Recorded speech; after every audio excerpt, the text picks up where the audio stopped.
Buenos días, soy Luis Sánchez de la Universidad de Salamanca. Les presento un estudio del efecto de la temperatura sobre el rendimiento en EDARS, enfocado en las reacciones biológicas que tienen lugar. Desde nuestro grupo de investigación creemos que puede ser útil su comprensión y su conocimiento para optimizar la toma de decisiones de control futura. En muchos procesos biológicos, mejorar un aspecto a menudo significa comprometer otro, lo que se conoce como un trade-off. Su complejidad reside en las múltiples interacciones cruzadas, al ser función de la temperatura y de la concentración. Nos enfocamos en bajas temperaturas, ya que es cuando la velocidad de estos procesos se ve más afectada. Utilizamos el BSM-2, que es un benchmark de DARS. La planta consta de 5 reactores. Los dos primeros son anóxicos, donde se lleva a cabo la desnitrificación, convirtiendo nitratos en nitrógeno. Los 3 siguientes son aerobios, transformando amonio en nitrato. Se controla el oxígeno en el reactor 4 y a partir de él se fija el suministro de oxígeno de los reactores 3 y 5. Para aislar el impacto de la temperatura, hemos comparado dos estrategias operativas, lazo abierto y lazo cerrado. En lazo abierto observamos el efecto de la temperatura sobre las reacciones sin aplicar el control. En lazo cerrado analizamos la interacción entre la temperatura y las acciones de control sobre las reacciones biológicas, recordando que la concentración afecta a ambas estrategias. De tal manera que el efecto de la temperatura sobre la nitrificación se puede ver en la diferencia entre picos, mientras que la interacción temperatura-control se materializa en los cruces de las líneas a diferente temperatura. En lazo abierto, mayores temperaturas reducen el oxígeno, mientras que en lazo cerrado la tendencia se invierte, pese a que el seguimiento de la referencia en el reactor 4 es bueno a cualquier temperatura.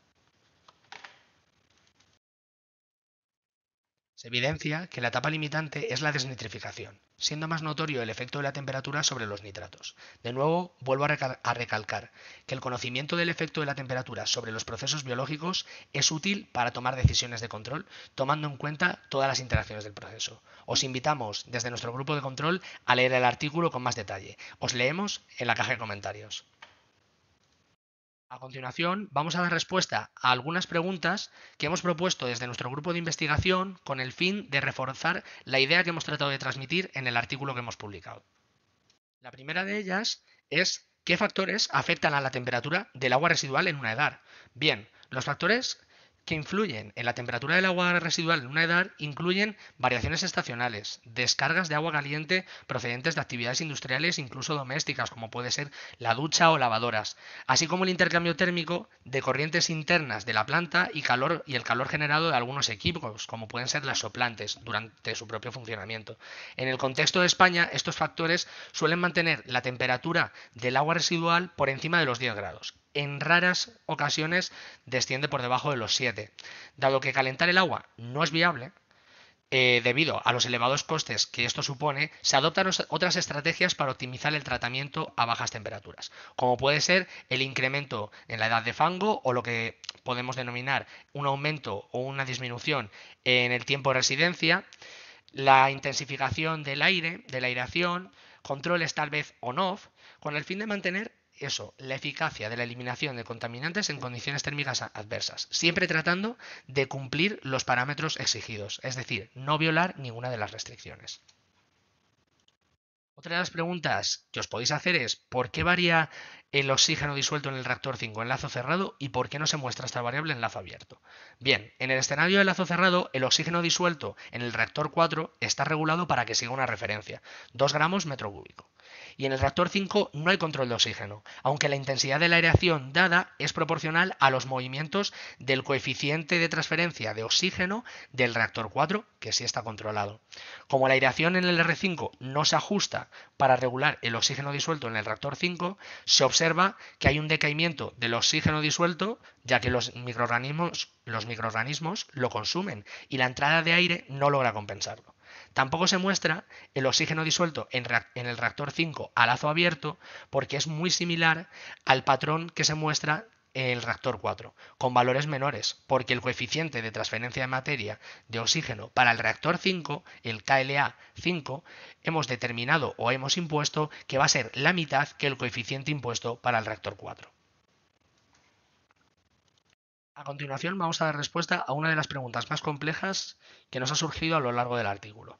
Debido a la complejidad del efecto temperatura, concentración y acciones de control. Esta es la siguiente. ¿Por qué baja el oxígeno disuelto a mayor temperatura en lazo abierto y por qué aumenta el oxígeno disuelto en el reactor 5 con la temperatura a lazo cerrado? Es decir, ¿por qué se invierte la tendencia?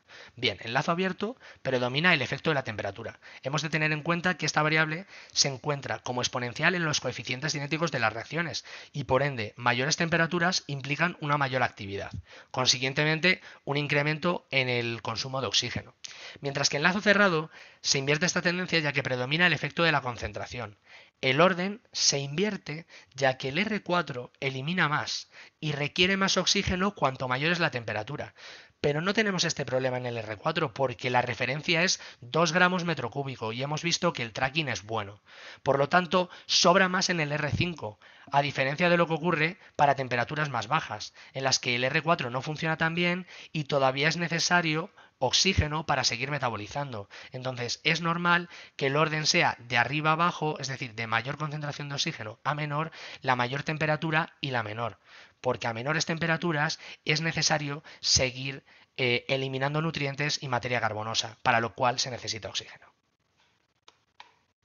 Bien, la última pregunta que os planteamos desde nuestro grupo de control es la siguiente. Considerando los efectos adversos que las bajas temperaturas tienen sobre la acumulación de nitratos y los efectos que se han expuesto, ¿cómo debería modificarse la estrategia de control en sistemas de tratamiento de aguas residuales para mantener la eficiencia en la eliminación de nutrientes?